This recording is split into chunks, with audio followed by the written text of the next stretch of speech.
नमस्कार दोस्तों, कैसे हैं आप। एक बार फिर ऑनलाइन हिस्ट्री जोन के ऑफिशियल चैनल पे आपका स्वागत। मैं सुनील भारद्वाज। भारत के स्वतंत्रता संग्राम पर या स्ट्रगल ऑफ इंडियन इंडिपेंडेंस की श्रृंखला पर हम लोगों ने कल कुछ बात की थी। तो कल क्लास में मैंने आपको बताया था कि आज़ादी की कहानी की अपनी एक कहानी है और उस कहानी में 3 मोड़ हैं। सबसे पहले कांग्रेस की स्थापना से पहले 1857 जैसी क्रांति का होना, उस क्रांति के बाद कांग्रेस जैसी एक संस्था का उदय होना, कांग्रेस के बैनर तले या उसके प्लेटफार्म पर आज़ादी की एक लंबी लड़ाई लड़ी गई और कौन कौन सी उसमें इवेंट्स हुई वो आज हम शुरू करेंगे। इसी बीच एक तरफ गांधी का आंदोलन चल रहा था या कांग्रेस के आंदोलन चल रहे थे, एक तरफ साइड में क्रांतिकारी आंदोलन भी चल रहे थे, क्योंकि आज़ादी की लड़ाई में हमारा उद्देश्य देश प्रेम था, आज़ादी थी। तरीके हमारे चाहे हिंसात्मक हो चाहे अहिंसात्मक हो, उद्देश्य साफ था, आज़ादी। और इस आधार पर भारत में क्रांतिकारी आंदोलन कब कब हुए, कैसे कैसे हुए, इन सभी घटनाओं का हम विस्तार से डिटेल आगे करेंगे। लेकिन आज हम कल के लेक्चर को एक कंप्लीट पूर्णता में ले जाते हैं। 1857 से 1947 तक की जो हमारी यात्रा है, इस यात्रा में कितने पड़ाव हैं, कितने स्टेशन हैं, कितनी ऊंचाइयां हैं, कितनी नीचाइयां हैं। आज का टास्क ये है कि सारी घटनाओं को एक क्रम से हम लिखते चलते हैं और समझाते चलते हैं। एक 2 मिनट हर घटना को देंगे, जिससे हम अपने क्लास में आज ही आपको आज़ादी का स्वाद चखाएं और हम कह सकते हैं आज हम आज़ाद होकर रहेंगे। बस ये है कि जैसे कोई मूवी यूट्यूब पर हम देखते हैं तो 1-2 मिनट में ये एनालिसिस हो जाता है कि मूवी किस टाइप की है, तो जब आप देखते हैं तो सारी कहानी दिमाग में आ जाती है। तो बस अंतर यहाँ पर ये है और ख़ास बात ये है कि हर घटना एक दूसरे से इंटरकनेक्टेड है। आप पहली घटना को पढ़ेंगे, दूसरी उसी के साथ जुड़ी है। तो इतिहास में आगे चलते रहना है, पीछे की ओर देखते भी रहना है और कदम से कदम मिलाते भी रहना है, क्योंकि जो चीज़ें हो चुकी हैं उन्हीं से हमारी अगली घटनाएं तैयार होंगी। तो किस्से कहानी के धागों से इतिहास को पिरोया गया है। तो यही वजह है कि इसकी एक स्टोरी है। उस स्टोरी को आप समझ लेंगे तो आपसे कोई कैसे भी पूछे आप आसानी से बता देंगे। जैसे मैंने एग्जाम्पल दिया था, कोई मूवी अगर आप देख लेते हैं तो स्टोरी पता है, क्लियर है कि इंटरवल से पहले क्या हुआ, इंटरवल से बाद में क्या हुआ, तो ऑटोमेटिकली कोई कैसे भी पूछे आपके क्वेश्चन और उनके आंसर निकल आते हैं। तो शुरू करते हैं। पहली इवेंट, हाँ एक और महत्वपूर्ण बात बतानी है कि जो मेन डेट हैं वो हम साथ में शेयर करते चलेंगे। कुछ ऐसे आंदोलन हैं जिनकी डेट बताना तुरंत मुश्किल है, जब उसका समय आएगा तो उस पर भी विस्तार से पढ़ाएंगे। तो आज एक स्ट्रगल की आउटलाइन बनानी हुई है और आपके लिए सबसे अच्छा ये रहेगा जितनी इवेंट्स आप पढ़ेंगे इनको आप 2-4 बार वैसे पढ़ते रहें जैसे हनुमान चालीसा पढ़ते हैं, 1-2 बार। तो इससे क्या रहेगा, क्रम पता रहेगा और इनकी जो ईयर है और डेट है वो भी याद रहेगी। तो लेखपाल, यूपीएसआई जैसे वनडे एग्जाम में 2-4 क्वेश्चन तो ऐसे गिर पड़ेंगे। कैसे, काकोरी कांड कब हुआ, बंगाल का विभाजन कब हुआ और उनके अंदर क्या हुआ, वो जब पढ़ेंगे तब अपने आप हो जाएगा। तो शुरू करते हैं।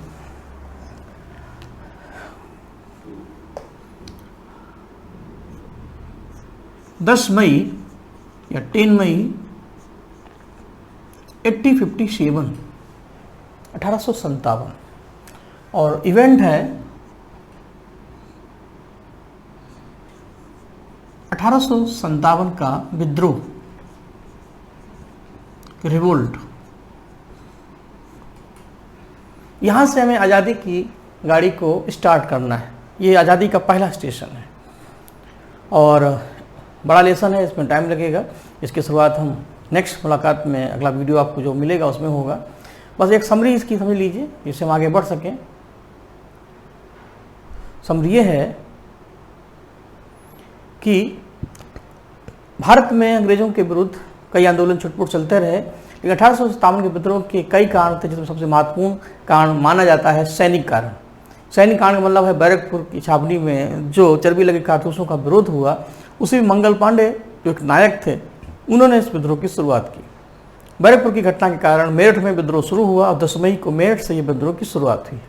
बैरकपुर इस आंदोलन के होने का एक प्रमुख कारण है, क्योंकि विद्रोह की शुरुआत मेरठ से हुई, धीरे धीरे दिल्ली, फिर लखनऊ, फिर कानपुर, झांसी, इलाहाबाद, दानापुर, जगदीशपुर, ये अलग अलग प्लेस थे जहाँ आज़ादी की मसाल जलती रही। इनके अपने अपने नायक हैं और इनके अपने अपने कमांडर हैं जिन्होंने विद्रोह को दबाया। इस विद्रोह के बारे में कई पुस्तकें हैं, इनका अपना नेचर है, इसकी असफलता के कारण भी है और इसके परिणाम भी। इन सारे विद्रोहों को ही पढ़ाना है। भारत का जब ये विद्रोह हुआ था तब उस समय गवर्नर जनरल लॉर्ड कैनिंग थे और उन्हीं के समय ये विद्रोह हुआ।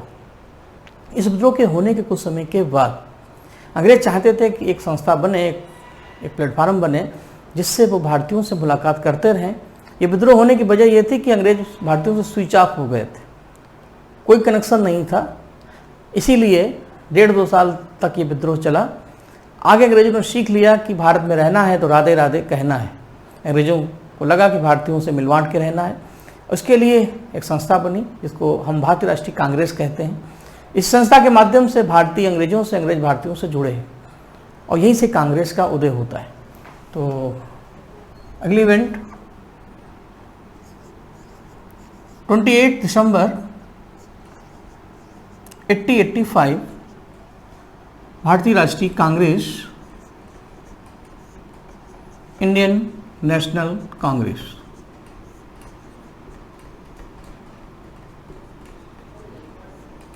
की स्थापना। ये हमारी दूसरी इवेंट है। अब इसमें क्वेश्चन कौन कौन से आएंगे ये बात जब डिटेल करेंगे तब। हर घटना अपने में एक पड़ाव है आज़ादी का। तो कांग्रेस की स्थापना में आपको मिलेगा लॉर्ड डफरिन के समय ये संस्था बनी। ए.ओ. ह्यूम इसके फाउंडर हैं। पहले संस्था का नाम इंडियन नेशनल यूनियन था, बाद में दादा भाई नौरोजी के सुझाव से इसका नाम भारतीय राष्ट्रीय कांग्रेस रखा गया। पहला अधिवेशन बॉम्बे में हुआ जिसमें 72 लोग थे और धीरे धीरे कांग्रेस के हर साल सेशन यानी अधिवेशन होते रहे। एग्जाम में कभी कभी देखा होगा कि कांग्रेस का कौन सा अधिवेशन किस वर्ष हुआ, कौन उसके अध्यक्ष थे और किस अधिवेशन की क्या विशेषता है, इससे भी क्वेश्चन आते हैं। तो आप अपने को हालात पर छोड़ दीजिए। जब जब जो होना था तब तब सो हुआ था। जब 1905 का भारत होगा तो गोपाल कृष्ण गोखले कांग्रेस में आ जाएंगे। 1906 का जब भारत होगा तो दादा भाई नौरोजी आपको दिखेंगे। 1916 में अंबिका चरण मजूमदार। 17 तक आते आते एनी बेसेंट की राजनीति में एंट्री हो जाएगी। 24 में गांधी जी कांग्रेस में आ जाएंगे। इसी तरीके से हर व्यक्ति का अपना एक समय है। जैसे पर्दे पर आपने देखा होगा मूवी में जो स्टोरी होती है उसी के अनुसार कैरेक्टर जो पात्र हैं वो कभी आगे आते हैं कभी पीछे आते हैं। सुभाष चंद्र बोस की एंट्री कांग्रेस में इंटरवल के बाद होती है यानी 1938 और 1939। तब वो कांग्रेस के 2 बार अध्यक्ष बने। तिलक की बोनी नहीं हुई, वो कांग्रेस के एक भी बार अध्यक्ष नहीं बने, ऐसे वो व्यक्ति थे। तो ये भी होगा। तो कांग्रेस के कौन कौन से अधिवेशन है ये सब चीज़ें पढ़ते रहेंगे आप। लेकिन अब यहाँ से थोड़ा आगे बढ़ते हैं। कांग्रेस पार्टी की स्थापना के बाद अंग्रेजों को लगा कि चलो कांग्रेस बनवा देते हैं। लेकिन जैसे जैसे लोग कांग्रेस में बढ़ते गए, पहले सेशन में जहाँ 72 लोग थे तो 1905 तक आते आते कांग्रेस में हजारों लोग हो गए। 1905 में भारत के गवर्नर जनरल लॉर्ड कर्जन थे और उनको लगा कि जिस तरीके से भारतीय लोग एक मंच बना रहे हैं तो ऐसा ना हो जाए कि भारत में एक बड़ा जन आंदोलन हो। तो भारतीयों की एकता को, उनकी यूनिटी को कमज़ोर करना जरूरी है और उसके लिए ज़रूरी है कांग्रेस को डिवाइड किया जाए। कर्जन ने बहुत फेमस स्टेटमेंट भी दिया था, हम कांग्रेस के ताबूत में अंतिम कील ठोंक देंगे और कांग्रेस को अपने अंतिम सांसें गिननी पड़ेंगी। तो ये सब बातें हुई थी और इसको तोड़ने का सबसे अच्छा तरीका था कर्जन के समय भारत का विभाजन करा दिया जाए। तो इसके बाद हमें अगली इवेंट मिलती है।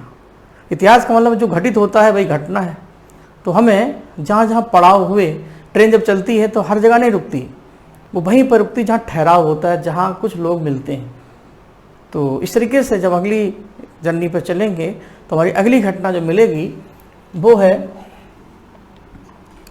पार्टीशन ऑफ बंगाल, बंगाल का विभाजन। अब चूँकि दोनों मीडियम एक साथ लिखेंगे समय लगेगा, जब पढ़ाएंगे डिटेल से तो फिर हम दोनों को साथ साथ रखेंगे, लेकिन मैं इंग्लिश में बोलता चल रहा हूँ। पार्टीशन ऑफ बंगाल और 16 अक्टूबर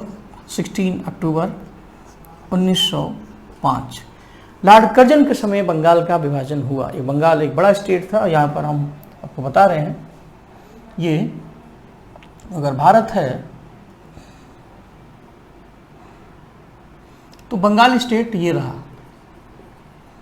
एक बड़ा स्टेट था बंगाल, और इतने बड़े स्टेट में प्रशासन की समस्या तो थी, लेकिन हिंदू मुस्लिम में ज़बरदस्त यूनिटी थी। करजन ने जानबूझकर बंगाल का विभाजन कराया, बंगाल के 2 स्टेट बनाए, पूर्वी प्रांत और पश्चिमी प्रांत। तो एक की राजधानी ढाका, एक की राजधानी कलकत्ता। विभाजन करना बुरा नहीं था, विभाजन जिस नियत से किया गया था वो नियत खराब थी। हमें साकार करने के लिए, हमें तोड़ने के लिए, हमारी राष्ट्रीयता को कमज़ोर करने के लिए ये विभाजन किया गया। अब बताया क्या गया कि एक प्रशासनिक समस्या है, एक एडमिनिस्ट्रेटिव प्रॉब्लम है। इसीलिए जिस दिन बंगाल का विभाजन हुआ, हमने एक आंदोलन शुरू किया जिसका नाम था स्वदेशी आंदोलन। रविन्द्रनाथ टैगोर जैसे जो युवा थे, उन्होंने युवाओं से कहा, बंगाल के लोगों से कहा कि अंग्रेज हमें कितना भी 7-8 करने की कोशिश करें, हम साथ साथ थे, साथ साथ हैं और साथ साथ रहेंगे। हम 16 अक्टूबर को मेमोरी में रखने के लिए हम एक दूसरे को राखी बांधेंगे। इसीलिए 16 अक्टूबर को बंगाल के विभाजन को हम रक्षाबंधन दिवस भी मनाते हैं। ये दिवस रविन्द्रनाथ टैगोर की देन है। तो एक क्वेश्चन तो ये हो गया। तो बंगाल का विभाजन हुआ, विभाजन के विरोध में स्वदेशी आंदोलन हुआ। स्वदेशी एवं बहिष्कार आंदोलन, और यह आंदोलन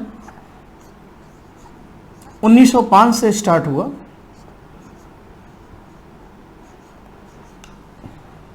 और 1911 तक चलता रहा, 5 से 11। ठीक है। स्वदेशी आंदोलन का रीजन था बंगाल का विभाजन। बंगाल का विभाजन का परिणाम था स्वदेशी आंदोलन, क्योंकि हर आंदोलन, कोई भी घटना अचानक नहीं होती, हर कार्य के पीछे कोई ना कोई कारण होता है। तो इसका कारण था बंगाल का, और जब तक ये कारण कैंसिल होगा नहीं, आंदोलन चलता रहेगा। इसीलिए 1911 में बंगाल का विभाजन कैंसिल हुआ। विभाजन कब हुआ ये तो सबको पता है, लेकिन विभाजन कैंसिल कब हुआ? तो 1911 में। एक्चुअली 1911 में भारत में एक दिल्ली दरबार लगा था, जो अभी थोड़ी देर में हम पढ़ाएंगे, और ब्रिटेन के सम्राट जॉर्ज पंचम भारत में आए थे। उनके वेलकम में ही ये सेरेमनी हुई थी, और 12 दिसंबर 1911 को जब वो दरबार लगा, उसी में एक अनाउंसमेंट हुआ कि बंगाल का विभाजन अब रद्द किया जाए। तो दिल्ली दरबार की जो डेट है भाई, बंगाल विभाजन की भी डेट है। तो यहाँ पर एक प्रश्न ये बनता है कि बंगाल विभाजन का अंत किस घटना से संबंधित है? तो वो घटना है तीसरा दिल्ली दरबार। तो वो तो अभी टाइम लगेगा अभी, लेकिन अब थोड़ा आगे बढ़ते हैं। इसको स्टोरी फार्म में सुनते जाइए, अगला पॉइंट अपने आप निकल आएगा। इधर आंदोलन हमारा चलता रहा। 1905 में गोपाल कृष्ण गोखले, उसमें बनारस अधिवेशन में कांग्रेस के अध्यक्ष थे, उन्होंने सपोर्ट किया। फिर 1906 में दादा भाई नौरोजी जो कलकत्ता अधिवेशन के अध्यक्ष थे, उन्होंने भी इसका सपोर्ट किया। स्वदेश स्वराज जैसा शब्द भी क्रिएट किया। लेकिन अंग्रेज़ों को ये बात अच्छी नहीं लगी। उन्होंने सोचा था कि बंगाल में हिंदू मुस्लिम को 7-8 करेंगे, फूटेंगे फाटेंगे, मज़ा आएगा और भारत में एकता नहीं रहेगी। लेकिन मज़े की बात है कि विभाजन से पहले हम जितने एक नहीं थे, उतने हम विभाजन के बाद एक हो गए। विभाजन के बाद एक हो गए, क्योंकि रक्षाबंधन दिवस ने हर हिंदू मुस्लिम को एक सूत्र में बांधा। लेकिन अंग्रेज चाहते थे कि पहली चाल फेल हो गई तो हम अगला गेम खेलेंगे। उन्होंने अगली चाल चली, जैसे पत्ते खेलते हैं। तो उनकी अगली चाल क्या है? वो है मुस्लिम लीग की स्थापना। ट्रैक पर चलेंगे, जैसे रेलगाड़ी पे आप बैठते हैं तो अगला स्टेशन वही होगा जो होता है। आप कानपुर जा रहे हैं तो पहले उन्नाव आएगा, फिर कानपुर आएगा। अब यह नहीं कि वहाँ उन्नाव जगह हरदोई आ जाए, तो क्योंकि जो हो चुका है वही होगा। मुस्लिम लीग की स्थापना स्वदेशी आंदोलन के बाद हुई, और इसकी स्थापना 1906 में हुई। और डेट क्या है? 30 दिसंबर। यहाँ पर ध्यान रखना, कांग्रेस की स्थापना 28 दिसंबर को हुई और मुस्लिम लीग की स्थापना 30 दिसंबर को हुई। इसकी 85 में हुई, उसकी 1906 में हुई। ये दोनों में समानता है और अंतर है। अब मुस्लिम लीग और कांग्रेस में कई पॉइंट कॉमन हैं। मुस्लिम लीग की स्थापना ढाका में हुई, कांग्रेस की मुंबई में हुई। मुस्लिम लीग के संस्थापक हैं आगा खां और बकार उल मुल्क, और वैसे मेन जो संस्थापक हैं वो ढाका के नवाब हैं, जिनका नाम है हबीबुल्लाह या सलीमुल्लाह, और आगा खां ने इनका सहयोग किया था। लॉर्ड मिंटो उस समय भारत के गवर्नर जनरल थे। तो ये सारी बातें इसमें थी। तो मुस्लिम लीग की इधर स्थापना हुई और अंग्रेज़ों ने मुस्लिमों को अपने पक्ष में करने की पूरी कोशिश की, जिससे हिंदू मुस्लिम की यूनिटी कभी बन ना पाए। इधर हमारा साइड में आंदोलन भी चलता रहा, इधर मुस्लिम लीग की स्थापना हो गई। तो 1906 में ये आपको मिलेगा। फिर एक साल और बीता, आया 1907। 1907 में आपको मिलेगा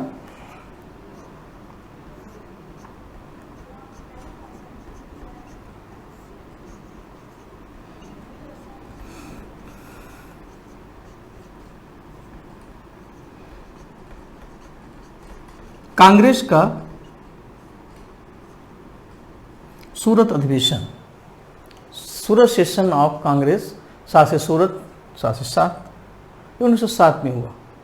सूरत सेशन इसलिए फेमस है कि कांग्रेस में नरम दल गरम दल दोनों विचारधारा के लोग थे। सूरत सेशन में पहली बार कांग्रेस का विभाजन हुआ, नरम दल और गरम दल में झगड़ा हो गया। और 1905 में जब बंगाल का विभाजन हुआ था तो कुछ बच्चों ने बंदूक उठा ली और क्रांति के रास्ते पर निकल पड़े। जैसे आपको क्रांतिकारी आंदोलन हमने कल थोड़ा सा बताया था, उसी में अनुशीलन कमेटी बनी थी बंगाल के विभाजन के बाद। लोगों ने बंदूक के रास्ते से अपनी बात कही। कुछ ऐसे युवा थे जो बंदूक की राजनीति भरोसा नहीं करते थे, उनको लगा कि कांग्रेस पार्टी ही चलो ज्वाइन कर लेते हैं, वहाँ पर सीनियर लोग हैं, हम भी आ जाएंगे। तो उसी में लाल बाल पाल जैसे लोग थे, लाला लाजपत राय, बिपिन चंद्र पाल और बाल गंगाधर तिलक, ये लोग कांग्रेस में भर्ती हुए। युवा थे बिल्कुल आप जैसे। लेकिन 1905, 1906, 1907 3 साल हो गए थे, लेकिन इनका कोई अध्यक्ष नहीं बना था। तो अध्यक्ष के पद को लेकर के सूरत सेशन में रास बिहारी घोष और लाला लाजपत राय की बीच कंपटीशन थी, लेकिन जीत हुई रास बिहारी घोष की, लाला जी हार गए। इसी रीजन के आधार पर सूरत का अधिवेशन फेमस हो गया, कांग्रेस में फूट पड़ गई। तो सूरत सेशन कांग्रेस की सूरत बिगड़ने के लिए जाना जाता है। जहाँ साथ साथ थे, सूरत सेशन में नरम दल गरम दल अलग हो गए, यानी कांग्रेस का विभाजन हुआ, कांग्रेस 7-8 हो गई, फूट फाट गई, डिवाइड हो गई, टूट गई। किसी तरीके से आप इसको समझें। एग्जाम में जब भी क्वेश्चन आएगा तो भाषा चाहे कोई भी हो, बेस वही रहेगा, कॉन्सेप्ट जो है उसको समझें। प्रेजेंटेशन आप किसी भी लैंग्वेज में करें, कुछ भी करें, वो सेम है। सूरत सेशन के एक साल बाद 1909 जब आएगा तो 1909 में भी एक अहम इवेंट आपको मिलने वाली है।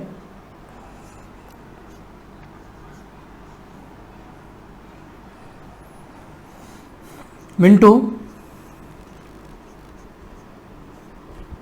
मार्ले सुधार। मिंटो मार्ले रिफॉर्म्स। मिंटो उस समय के गवर्नर जनरल थे, मार्ले भारत सचिव थे। दोनों के नाम से एक एक्ट है, उसी को बोलते हैं मिंटो मार्ले एक्ट। और ये 1909 में पास हुआ था। क्या है ये एक्ट? देखिए, अंग्रेजों ने भारत में प्रशासन चलाने के लिए समय समय पर कई एक्ट पास किए, उसी में एक्ट ये भी है। इस एक्ट की खास बात ये है कि अंग्रेजों ने हिंदुओं से मुस्लिमों को अलग करने के लिए एक संवैधानिक कोशिश की। थोड़ा पीछे चलते हैं, मुस्लिम लीग की जब स्थापना हुई थी तो लॉर्ड मिंटो ने आगा खां से वादा किया था कि आप पार्टी तो बनाएं, हम आने वाले अधिनियम में, एक्ट में हम आपके लिए कुछ विशेष लाएंगे जिससे आप खुश हो जाएंगे। तो वही जो ऑफर दिया था वो उसका परिणाम है मिंटो मार्ले एक्ट, कि मिंटो यहाँ भी है, मिंटो यहाँ भी है। तो मिंटो मार्ले एक्ट में विधान परिषद में मुस्लिमों को पृथक निर्वाचन का अधिकार मिला, separate elected for Muslim in assemblies. तो बाकी सीटें जनरल थी, उनके लिए सेपरेट थी। तो पृथक निर्वाचन का अधिकार मिलने से भारत की एकता में खनक पड़ गई, टूट गई। और इसीलिए मिंटो मार्ले एक्ट जब जब एग्जाम में आता है तो इस एक्ट से कई क्वेश्चन बनते हैं। जैसे भारत में हिंदू मुस्लिम कब अलग हुए, हिंदू मुस्लिम को अलग करने की संवैधानिक कोशिश क्या है, सांप्रदायिकता का प्रारंभ किस एक्ट से हुआ, और इसी एक्ट के माध्यम से भारत में पाकिस्तान का बीज बोया गया। पाकिस्तान के बीज का सेंस ये है जैसे घर में 2 भाई साथ साथ रहते हैं, हम साथ साथ हैं, लेकिन उसी में मूवी में कुछ शकुनी पैदा हो जाते हैं, कुछ मंथरा पैदा हो जाती हैं जो भाई भाई के कान भरते हैं। तो ऐसी स्थिति में गैप बढ़ने लगता है और बीच बीच में लोग उनको और कंफ्यूज करते रहते हैं। अंग्रेज पहले हिंदू मुस्लिम को अलग किए, फिर शंका और शक के बीज डालते गए, खाद पानी डालते गए, जिससे एक दूसरे को भड़काते रहे। नतीजा ये हुआ जहाँ इतनी लंबी खाई थी वो इतनी लंबी हो गई, और नतीजा ये हुआ कि हिंदू मुस्लिम के बीच में डाउट बनते रहे, और 14 अगस्त तक आते आते वो बीज पाकिस्तान बन गया था। तो हम कह सकते हैं कि इसी एक्ट से पाकिस्तान का बीज बपन हुआ। तो ये सब क्वेश्चन आपके कंपटीशन में आते हैं और आ भी सकते हैं। तो मिंटो मार्ले एक्ट की खास बात ये है। तो धीरे धीरे 1909 भी बीत गया, और इतिहास में 1911 में अगला पड़ाव मिलता है। और 1911 का मतलब ये, 1911 में जो घटना घटी उसका नाम है दिल्ली दरबार, और उसी दिल्ली दरबार से बंगाल का विभाजन कैंसिल होता है। तो इतनी घटनाओं को हम हटा देते हैं और आगे बढ़ते हैं।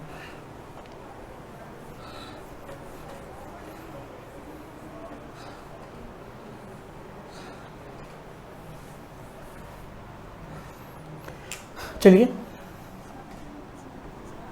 अगला इवेंट है तीसरा, दिल्ली दरबार, और टाइमिंग है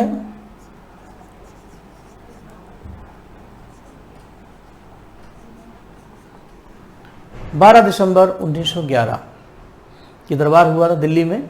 और इसी दरबार में बंगाल का विभाजन कैंसिल किया गया। जॉर्ज पंचम भारत की विजिट पे आए, लॉर्ड हार्डिंग सेकेंड भारत के गवर्नर जनरल थे, और इसी दरबार में राजधानी कलकत्ता को दिल्ली ट्रांसफर किया गया।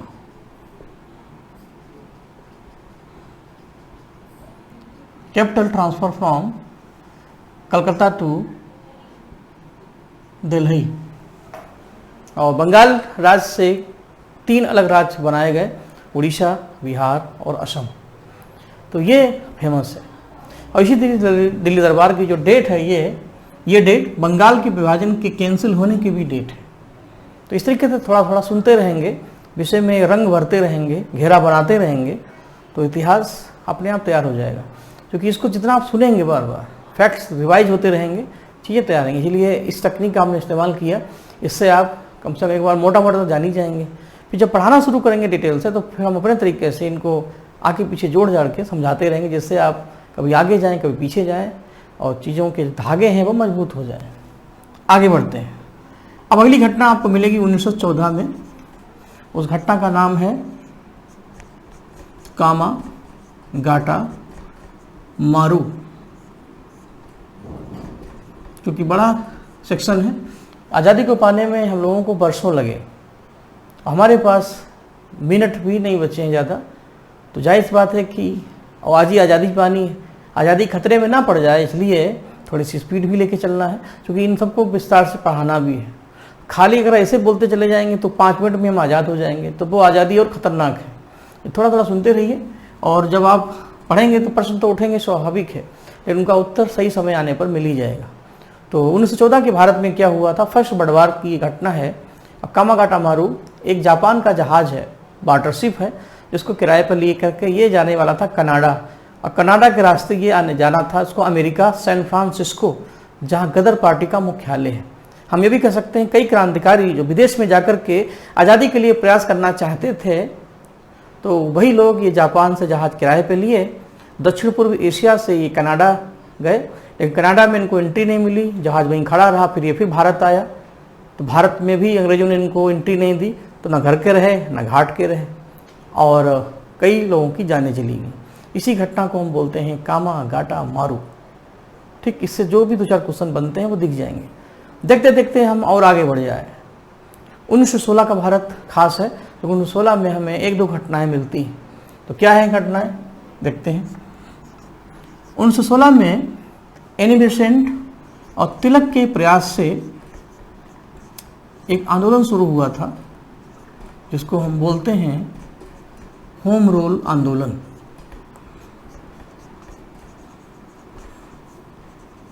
Home rule movement. अब क्या है होम रूल, क्या है आंदोलन? देखिए, होम का मतलब होता है अपना, रूल का मतलब होता है शासन, स्वशासन यानी होम रूल। तो ये आंदोलन तिलक और एनी बेसेंट की देन है। एक्चुअली ये आंदोलन आयरलैंड से प्रभावित है। एनी बेसेंट एक आयरिश लेडी थी, आयरलैंड की रहने वाली थी। थियोसॉफिकल सोसाइटी की वो प्रमुख थी। अडयार मद्रास में उनका मुख्यालय था। तो भारत में रहकर के उन्होंने भारतीयों की समस्याओं को समझा और तिलक जैसे लोगों का उनको साथ मिला, तो उन्होंने ये आंदोलन शुरू किया। इस आंदोलन का मेन मोटो यही था कि भारत में जो प्रशासन है उसमें भारतीयों को भी अधिकार मिले। तो जैसे भारत है तो उसमें कई स्टेट हैं, तो जो ब्रिटिश स्टेट हैं जैसे आज यूपी, एमपी, बिहार हैं, तो इनमें आप चुनाव कराएं और भारतीयों को प्रशासन चलाने का मौका दें। जैसे आज यूपी में योगी जी देखते हैं तो बिहार में नीतीश जी देखते हैं, तो वैसे ही हमें इलेक्शन कराएं। और जो हमारा मंत्री होगा, प्रधानमंत्री या मुख्यमंत्री, उस समय पीएम को सीएम बोलते थे, सीएम को पीएम, सॉरी, तो वो जो होगा वो केंद्र यानी गवर्नर जनरल के प्रति रिस्पॉन्सिबल होगा। यानी ब्रिटिश भारत में रह करके प्रांतों में भारतीयों का सुशासन, that is called home rule. Tilak Annie Besant ने इसकी शुरुआत की। ये आंदोलन 1 साल तक चला, क्योंकि 1917 तक आते आते एनिबेसेंट को अरेस्ट कर लिया गया था और यह आंदोलन टाइम फिक्स हो गया। इसी आंदोलन में आपको एक घटना और मिलेगी, इसी में एरो लगा देते हैं, वो है लखनऊ समझौता।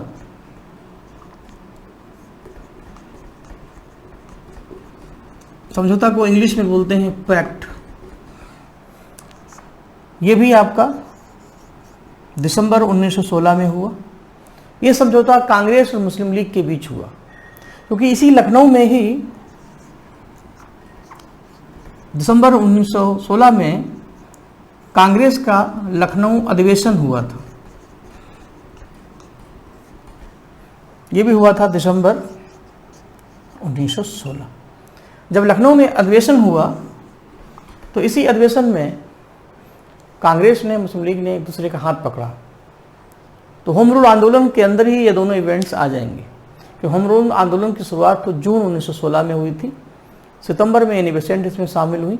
एनिबेसेंट ने देखा कि भारत में नरम अलग हैं, गरम अलग हैं, हिंदू अलग हैं, मुस्लिम अलग हैं।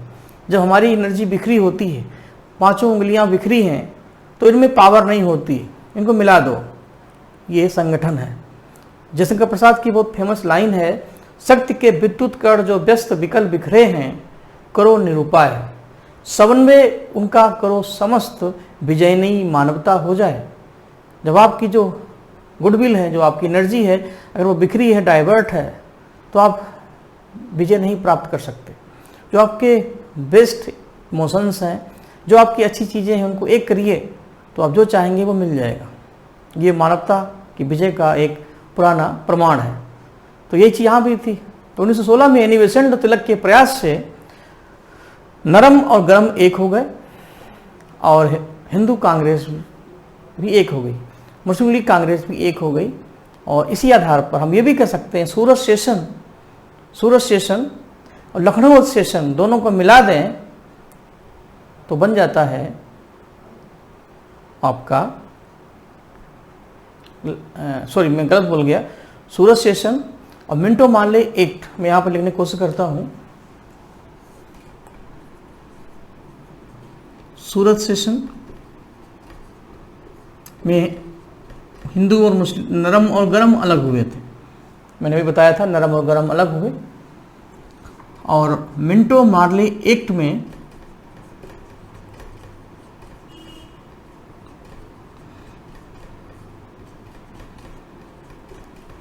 हिंदू और मुस्लिम को अलग करने की कोशिश की गई।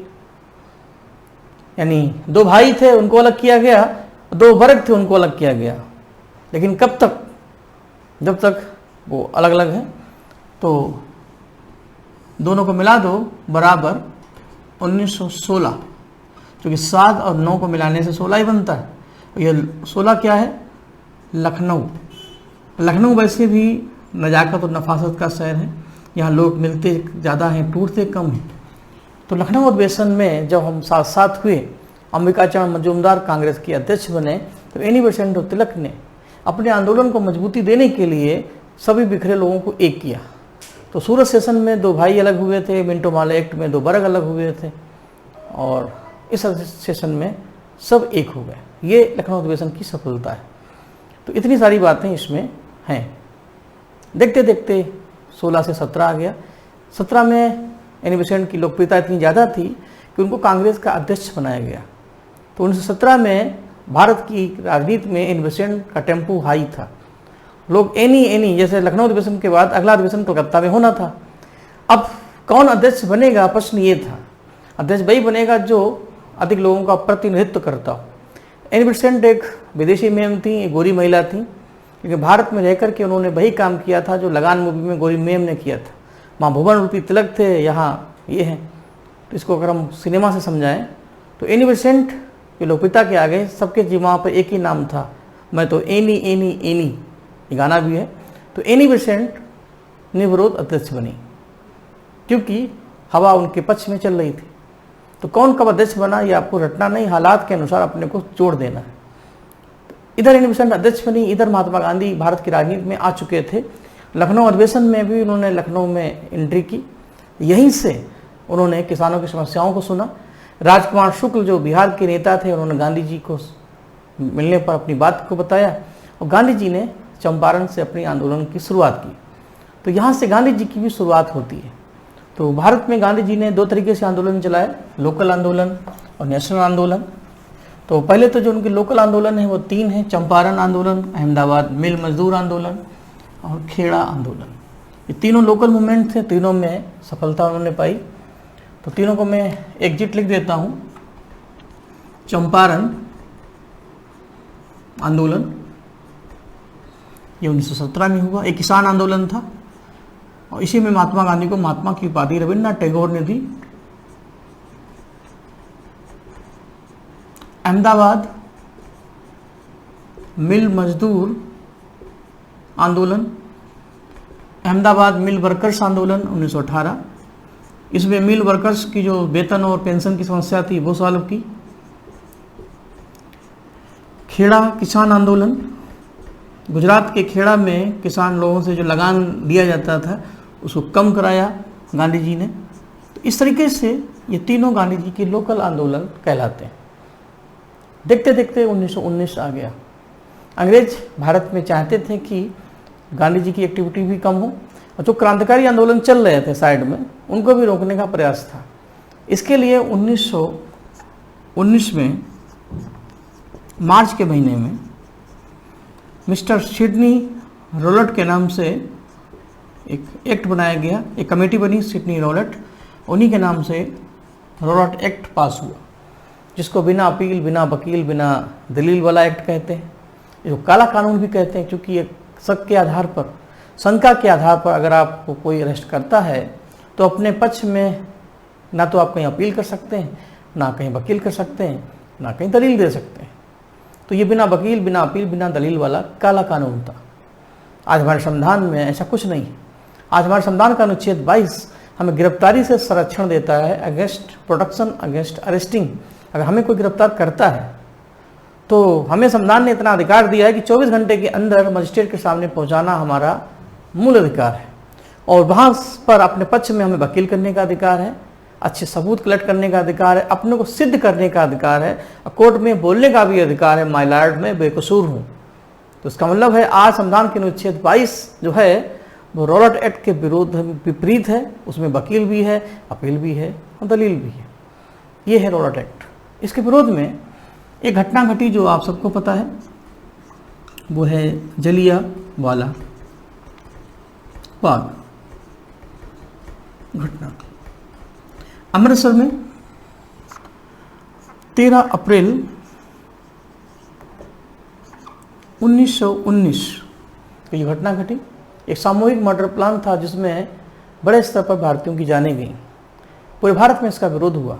महात्मा गांधी जो जेल में थे, तो जलियांवाला एक्ट के विरोध में उनको गिरफ्तार कर लिया गया था। तो बहुत लोगों ने इसका विरोध किया।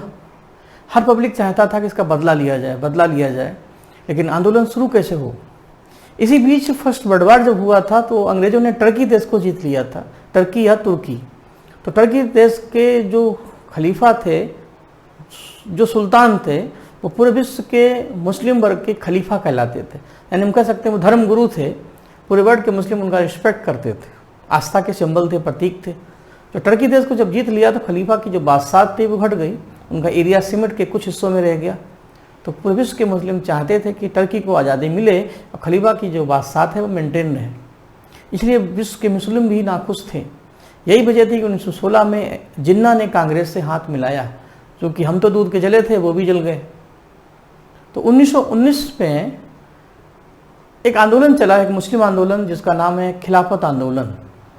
ये एक मुस्लिम आंदोलन था, इसलिए हिंदू लोगों ने पूरा इंटरेस्ट नहीं लिया, क्योंकि रोड एक्ट की बात यहाँ पे नहीं थी, यहाँ खलीफा की आज़ादी थी।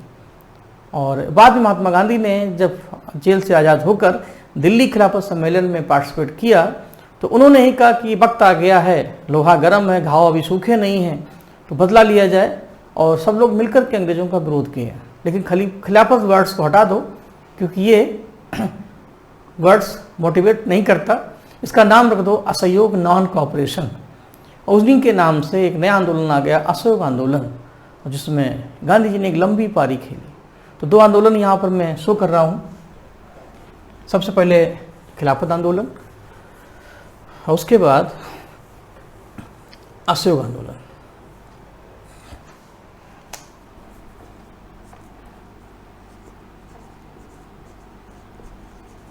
ओह सॉरी, इधर ईयर रहेगा। तो 1919 से 1920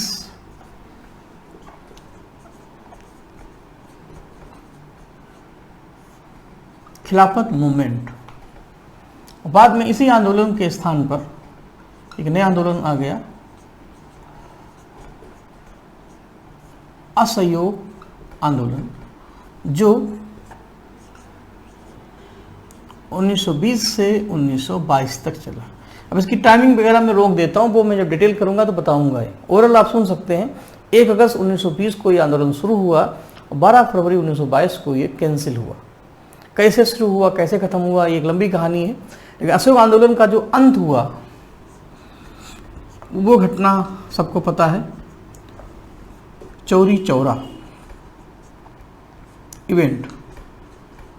चौरी चौरा गोरखपुर में पड़ता है और 5 फरवरी 1922 को चौरी चौरा के स्थान पर पुलिस वालों को घेर लिया था किसानों ने, और क्योंकि उन्होंने लाठीचार्ज किया था तो थाने में आग लगा दी और जो पुलिस वाले थे वो जिंदा जल गए। गांधी के आंदोलन में पहली बार खून खराबा हो गया। इस घटना को इशू बनाया और उन्होंने अपना आंदोलन कैंसिल किया। गांधी के आंदोलन कैंसिल करने के बाद, मैंने कल ही बताया था इससे पहले वीडियो में, जो बच्चे थे उन्होंने बंदूक उठा ली और काकोरी कांड कर डाला। जो सीनियर थे उन्होंने गांधी जी को छोड़कर एक नई पार्टी बना ली, स्वराज पार्टी। जो बच्चे खुचे थे वो गांधी जी का इंतजार करते रहे। तो इस घटना के बाद एक नई घटना बनती है, वो है स्वराज पार्टी। चूँकि अभी हम गांधी युग पढ़ रहे हैं, क्रांतिकारी आंदोलन नहीं पढ़ा रहे हैं, इसलिए काकोरी कांड यहाँ से हम हटा दे रहे हैं। वो 1925 में हुआ था अगस्त में, वो आगे जब उसका समय आएगा हम बताएंगे। स्वराज पार्टी की स्थापना 1923 में हुई, तो 22 के बाद 23 लगेगा। और स्वराज पार्टी की स्थापना इलाहाबाद में हुई, मोतीलाल नेहरू और CR दास जैसे लोगों ने की। और ये पार्टी कांग्रेस से अलग होकर बनी थी। 1 साल के बाद गांधी जी जेल से रिहा हुए जब 1934 में, तो उन्होंने स्वराज पार्टी के लोगों से मुलाकात की कि आओ हम साथ साथ रहते हैं। तो स्वराज पार्टी ने कहा कि बड़ा मुश्किल, तो हम आपसे अलग हुए, अब जैसे हैं सही हैं, आप भी अंग्रेज़ों का विरोध करो और हम भी अपना विरोध करेंगे अपने अपने तरीके से, लेकिन हम मिलेंगे नहीं, क्योंकि रहीमन धागा प्रेम का मत तोड़ो चटका है, टूटे से फिर ना जुड़े, जुड़े तो गांठ पड़ जाए। अब गांठ पड़ चुकी है गांधी जी, अब नहीं मिलेंगे। तो ये सारी बातें थी। तो गांधी जी ने भी अनाउंसमेंट किया बेलगांव अधिवेशन 1924 में, जिसमें पहली बार और अंतिम बार वो कांग्रेस के अध्यक्ष बने कि हम और स्वराज पार्टी वाले भाई भाई हैं, दोनों अपने अपने तरीके से अंग्रेज़ों का विरोध करेंगे, हमें कोई भी गलत फहमी नहीं है। मतलब लीपापोती करने की कोशिश की, लेकिन सब जानते थे कि स्वराज पार्टी वाले अब कांग्रेस में नहीं आएंगे। तो क्योंकि हालात एक जैसे नहीं रहते, प्रक्रियाएँ एक जैसी नहीं रहती। इतिहास में हम लोगों ने यही सीखा। जैसे आज 2021 का भारत है, ये 1923 का भारत है, तो लगभग 100 साल पीछे की जो कहानी है वो हम लोगों की जवानी है। अब थोड़ा और आगे बढ़ते हैं। स्वराज पार्टी अपना काम करती रही, गांधी जी अपना काम करते रहे, क्रांतिकारी लोग अपना काम करते रहे। तो गांधी जी अब पिच से बाहर हो गए थे। अब उस पिच पर युवा आ गए थे जो बंदूक लेकर के धमाका कर रहे थे। तो ऐसी स्थिति में भारत में क्रांतिकारी आंदोलन चलने लगे। तो स्वराज पार्टी अपना काम कर रही थी। देखते देखते 1928 आ गया। 1928 में भगत सिंह सांडर मर्डर केस में सांडर्स को मार देते हैं, वो जेल में चले जाते हैं। तो उधर धीरे धीरे गांधी जी की तरफ हवाएं चलने लगती हैं। लेकिन उससे पहले 1928 के भारत की सबसे महत्वपूर्ण घटना है साइमन कमीशन का भारत आना। साइमन कमीशन एक 7 ब्रिटिश लोगों का एक ग्रुप था, एक टीम था, जिसमें 7 अंग्रेज थे जो पहली बार भारत में आए। इसलिए 7 से साइमन, 7 से 7 all member were British, therefore Simon commission called as a white commission. सभी सदस्य इसमें अंग्रेज थे, इसलिए साइमन कमीशन को हम श्वेत कमीशन भी कहते हैं। तो अगली हेडिंग हमारी यही होनी चाहिए, अगला पड़ाव यही होना चाहिए, अगला स्टेशन आज़ादी का भी यही होना चाहिए।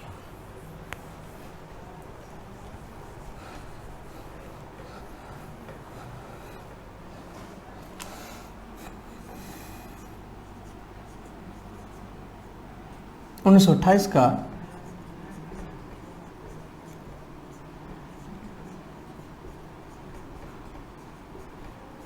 साइमन कमीशन की भारत यात्रा।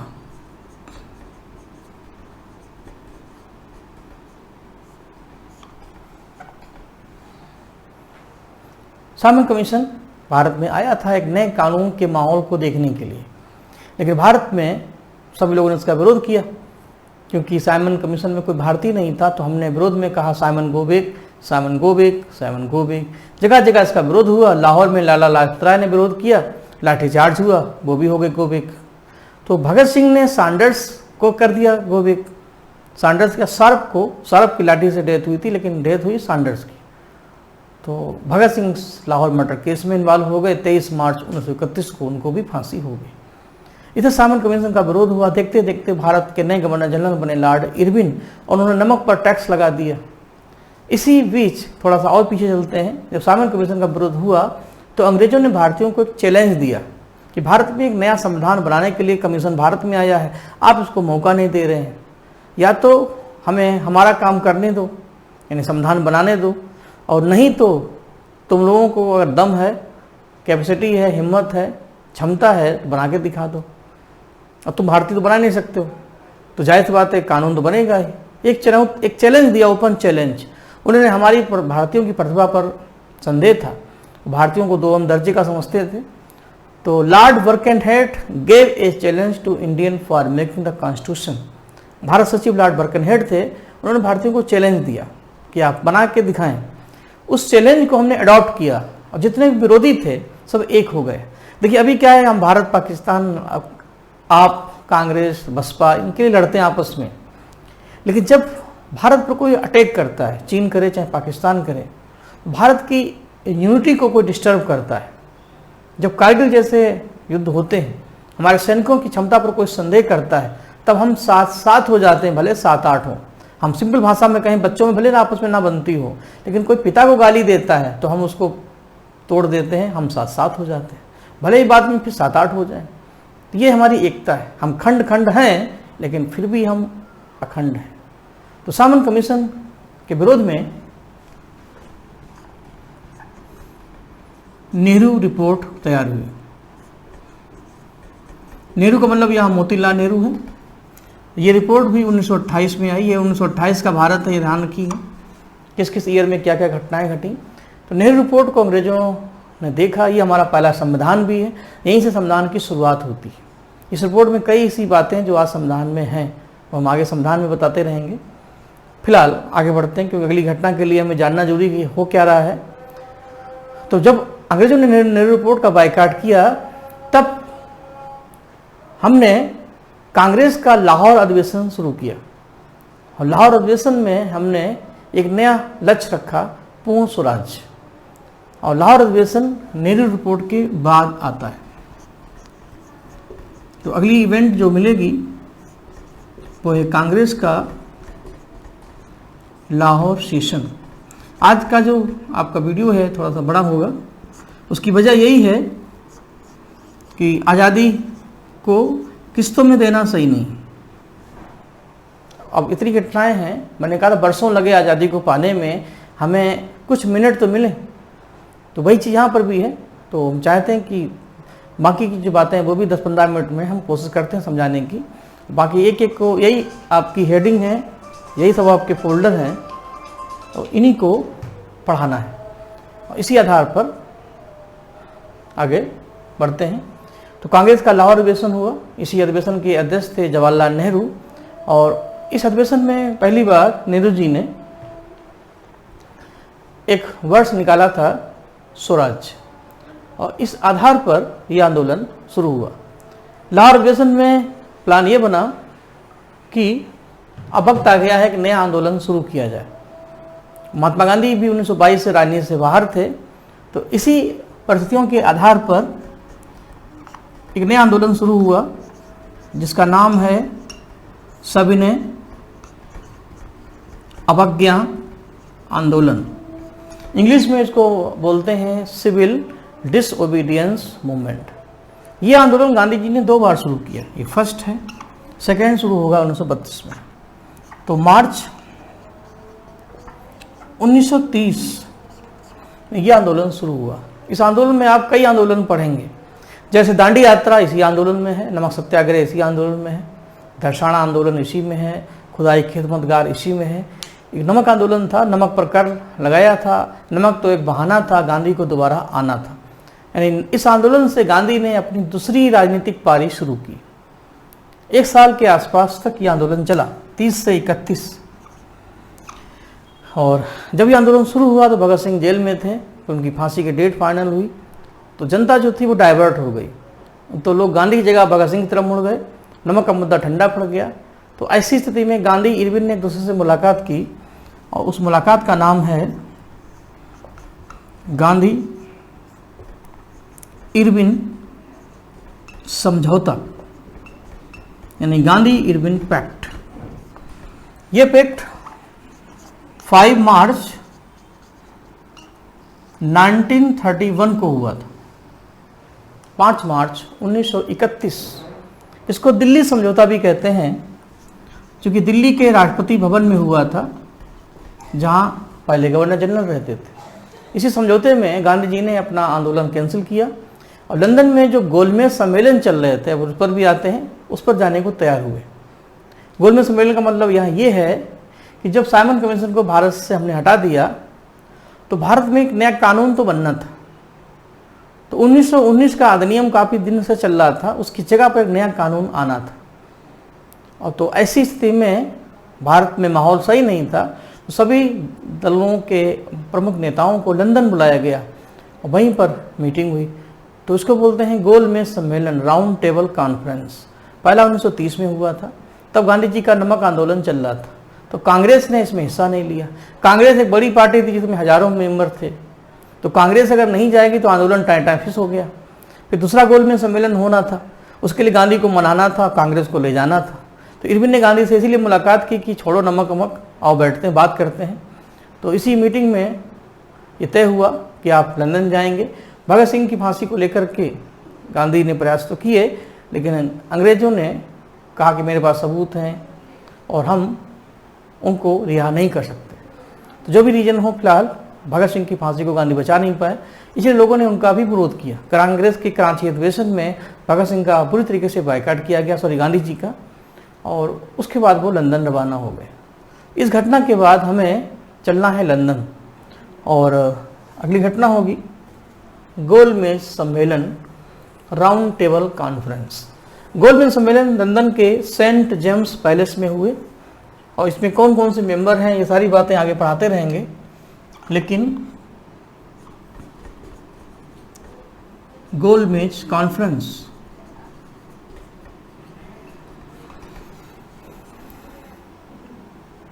(1930 से 1932). अभी मोटा मोटा एक मैंने पहले कहा विषय की एक आउटलाइन बनाना सीखें, जिससे आप उसको आराम से घेर सकें। तो 3 गोलमेज सम्मेलन हुए, और गोलमेज सम्मेलन के बाद गांधी जी दूसरे सम्मेलन में पार्टिसिपेट किए। पहले में कांग्रेस नहीं गई, तीसरे में कांग्रेस नहीं गई, दूसरे में गई थी, लेकिन कोई रास्ता नहीं निकला, क्योंकि दलित को लेकर के माहौल गर्म हो गया। अंग्रेज चाहते थे कि दलितों को भी हिंदुओं से अलग किया जाए, जैसे मुस्लिमों को किया गया। तो अम्बेडकर का भी सपोर्ट मिला, लेकिन गांधी जी ने इसका विरोध किया। इसी आधार पर उन्होंने लंदन छोड़ दिया। भारत में आने के बाद गांधी ने अपना दूसरा आंदोलन शुरू किया, वही आंदोलन जो उन्होंने छोड़ा था, सबने अवज्ञा आंदोलन उन्होंने छोड़ा था। फिर इरविन से मुलाकात की थी, लेकिन लंदन जाने के बाद हाथ में कुछ आया नहीं, भगत सिंह भी चले गए। तो गांधी ने उसी आंदोलन को दोबारा नए तरीके से शुरू किया। लेकिन पब्लिक ने गांधी जी का साथ नहीं दिया। आंदोलन रेंगता रहा धीरे धीरे। सबने विज्ञान आंदोलन को जेल भरो आंदोलन, दिल्ली चलो आंदोलन भी कहते हैं, लेकिन इस आंदोलन में बहुत ज़्यादा वजन नहीं है। तो धीरे धीरे ये 32 से शुरू हुआ, 34 तक माना जाता है। बस ये ध्यान रखना कि पहला गोल में सबने विज्ञान आंदोलन 30 में हुआ, उसी में दांडी यात्रा हुई, और दूसरा हुआ था 32 में। 1932 में 2 घटनाएं और मिलती हैं। कौन कौन सी? एक है अगस्त घोषणा,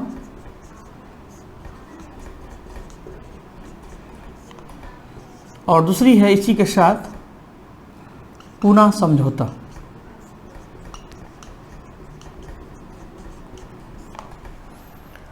अगस्त घोषणा 16 अगस्त को हुई 1932, और पूना समझौता 26 सितंबर 1932। अगस्त घोषणा ब्रिटेन के प्रधानमंत्री थे रैमजे मैकडोनाल्ड, उन्होंने ये अनाउंसमेंट किया था कि दलितों को हिंदुओं से हम अलग करेंगे। अब तब गांधी जी जेल में थे। गांधी जी जेल में तबीयत खराब हो गई, स्वास्थ्य खराब हो गया, उनको मनाने के लिए अम्बेडकर को जेल में जाना पड़ा, पूना की यरवदा जेल में।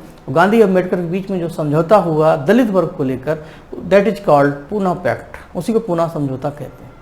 तो पहले घोषणा होगी, फिर समझौता होगा। तो 32 में ये दोनों घटनाएं साथ साथ रहेंगी, क्रम से रहेंगी। पूना समझौता के बाद अंग्रेजों ने अपना अनाउंसमेंट वापस लिया, और देखते देखते गोलमेज सम्मेलन भी कंप्लीट हो गए। तीनों गोलमेज सम्मेलन पूरे होने के बाद अंग्रेजों ने एक नया अधिनियम बनाया 1935 का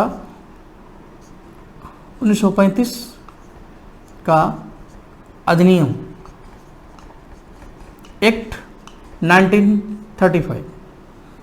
ये एक्ट एक महत्वपूर्ण एक्ट है, क्योंकि संविधान में भी इसको आप पढ़ेंगे, इतिहास में भी पढ़ेंगे।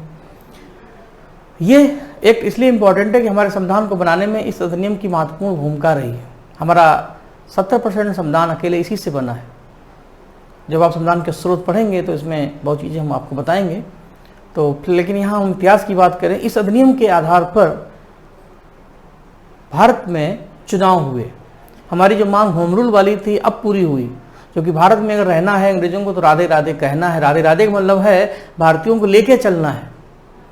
तो अंग्रेज अगर हमको कुछ भी नहीं देंगे, अब मान लीजिए हमारे पूरे घर को छीन लिया, अब हमने ये कहा कि आप अपना हमारा मकान चलो रख लो, घर पे राज्य करो, लेकिन 2-4 कमरे दे दो जिसमें हम अपना मैनेज करें। आप बस पूरी चलाओ, लेकिन कुछ सीटें हमको दे दो, हम बैठे हैं उसको मैनेज करें। तो हमने कहा हमें प्राण दे दो, केंद्र आप देखो। इसी बात को पूरा करने के लिए 1935 के एक्ट के आधार पर पहली बार भारत में चुनाव होते हैं 1937 में। 11 प्रांतों में पहली बार इलेक्शन होते हैं, और 8 प्रांतों में कांग्रेस की सरकार बनती है, बिल्कुल वैसे जैसे आज होता है। हर राज्य में प्रधानमंत्री बना। यूपी के पहले प्रधानमंत्री थे गोविंद वल्लभ पंत, लेकिन ये सरकार 28 महीने ही चल पाई, क्योंकि सेकेंड वर्ल्ड वार आया, सरकारें गिर गईं। और उसके बाद फिर कहानी और आगे बढ़ती है। उसके लिए आइए चलते हैं 1937 का भारत, 47 यानी 10 साल भी बाकी है।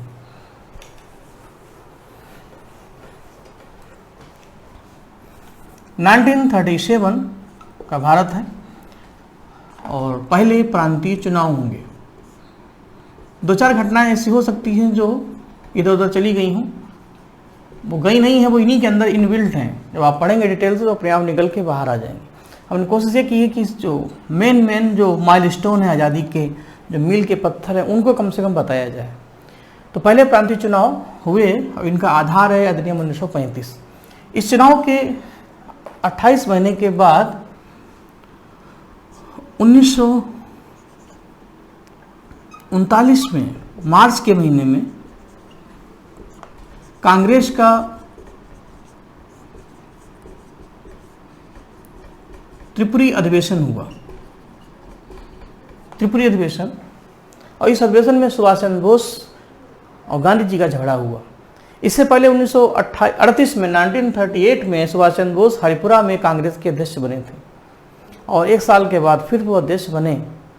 लेकिन उनके दावेदार थे दूसरे पट्टाभ सीतारमैया, जो गांधी जी के कैंडिडेट थे। गांधी जी ने सुभाष चंद्र बोस को हराने के लिए रमैया जी को खड़ा किया, लेकिन रमैया भी हार गए। यानी हम कह सकते हैं सुभाष चंद्र बोस लगातार 2 बार कांग्रेस के अध्यक्ष बने, 38 में हरिपुरा में, 39 में त्रिपुरी में। लेकिन जब गांधी जी ने सुभाष चंद्र बोस को कुछ कमेंट किए तो उन्होंने अप्रैल में कांग्रेस छोड़ दी, मार्च में वो अध्यक्ष बने और अप्रैल में कांग्रेस छोड़ दी और मई में अपनी खुद की एक पार्टी बनाई जो है फॉरवर्ड ब्लॉक। वो हम लिखेंगे नहीं, इसी के अंदर है, जब आप पढ़ेंगे तो आ जाएगी, नहीं तो फिर ऐसे कभी खत्म ही नहीं होगी आज़ादी। तो फॉरवर्ड ब्लॉक पार्टी बनाई, वो कांग्रेस से बाहर हो गए। ये सारी बातें इसमें हुई। तो त्रिपुरी अधिवेशन से ये 3-4 क्वेश्चन आते हैं। जब सुभाष चंद्र बोस ने कांग्रेस छोड़ दी और भैया भी हार गए, तो उनके जाने के बाद उनके जो रिप्लेस अध्यक्ष हैं वो हैं डॉक्टर राजेंद्र प्रसाद। ये भी जो क्वेश्चन पूछे गए हैं हम समझाने में उन्हीं का प्रयास कर रहे हैं कि आप उनको सुने, जिससे जो आया है वो दिखने लगे। तो डॉक्टर राजेंद्र प्रसाद सुभाष चंद्र बोस के स्थानापन्न थे, उनके बाद बनने वाले दूसरे अध्यक्ष थे। देखते देखते 1940 आया, मार्च का महीना था। कांग्रेस के अंदर झगड़ा हो गया, सुभाष चंद्र बोस के कारण कांग्रेस फिर टूट गई, ऊपर से सरकारें गिर गईं। तो मुस्लिम लीग जिन्ना को ये बहुत अच्छा लगा, जिन्ना को लगा कि इससे अच्छा समय होगा नहीं। आप पड़ोसी से इसलिए दुखी हैं कि उसके यहाँ पनीर आता है, मेरे यहाँ खिचड़ी। हम अपने सुख से दुखी नहीं होते, सामने वाले के सुख से दुखी होते हैं। और जब उसके यहाँ दुख होता है तो आपकी लाठी निकल आती। तो यही जिन्ना के साथ हुआ। जब ये सब हुआ तो जिन्ना को लगा कि हथौड़ा गरम, लोहा गरम है, मार दो हथौड़ा, इससे अच्छा मौका मिलेगा नहीं। तो मार्च 1940 में जिन्ना ने भारत की सरजमी पर लाहौर में पाकिस्तान की मांग की। तो पाकिस्तान की मांग 1940, और ये मांग जिन्ना ने मार्च 1940 में लाहौर में की, इसलिए इसको लाहौर अधिवेशन भी कहते हैं। और पाकिस्तान कहाँ से आया, कैसे आया, इन सारी बातों को जानने के लिए देखते रहिए आज तक और पढ़ते रहिए क्लास, सब क्लियर हो जाएगा। आगे बढ़ते हैं। 1940 के भारत में हम चल रहे हैं। 1940 के भारत में कई घटनाएं घटी, तो उसी में एक घटना है अगस्त 1940।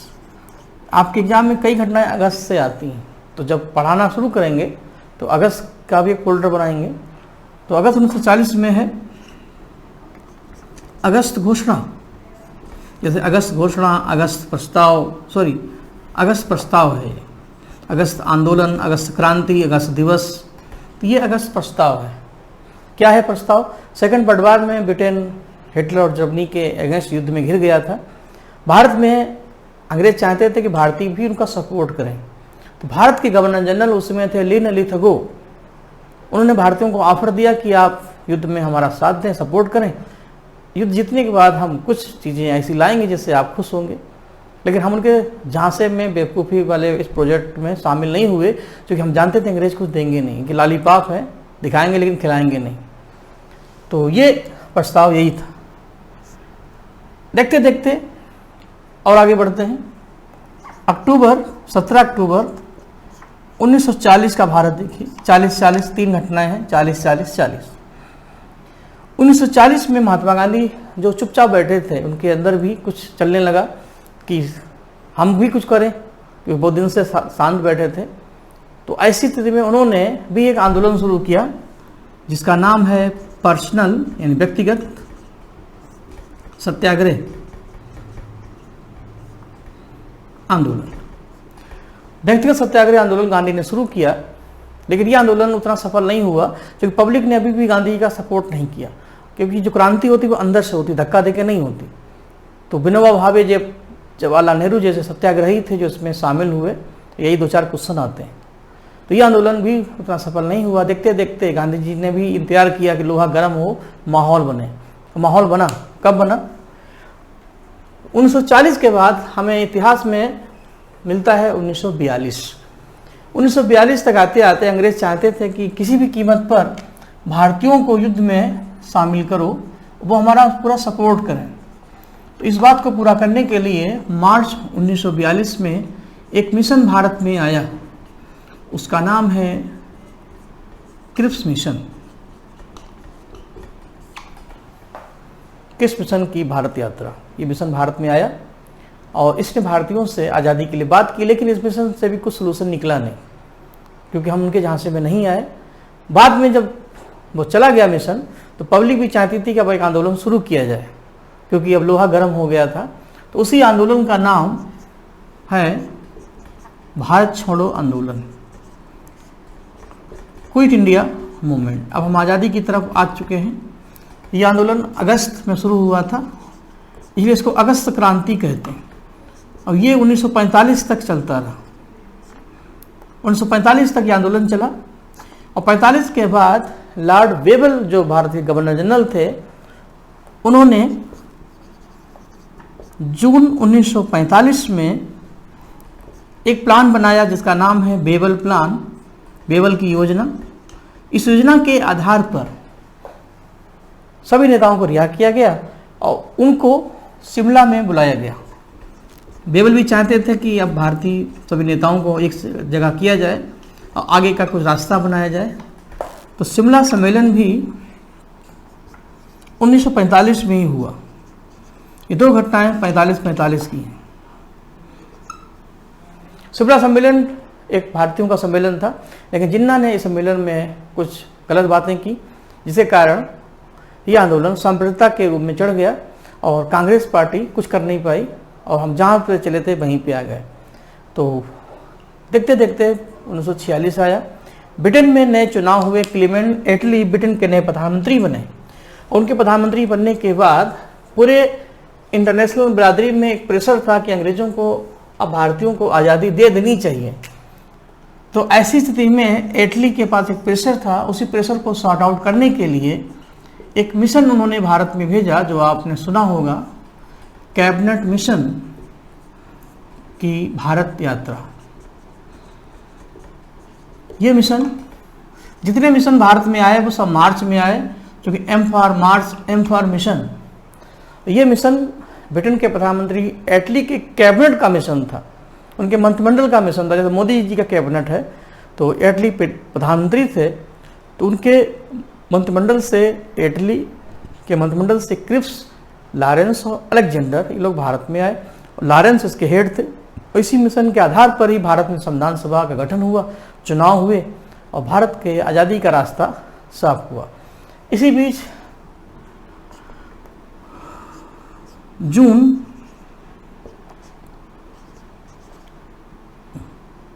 1947 में, 3 जून 1947 में माउंटबेटन प्लान आया।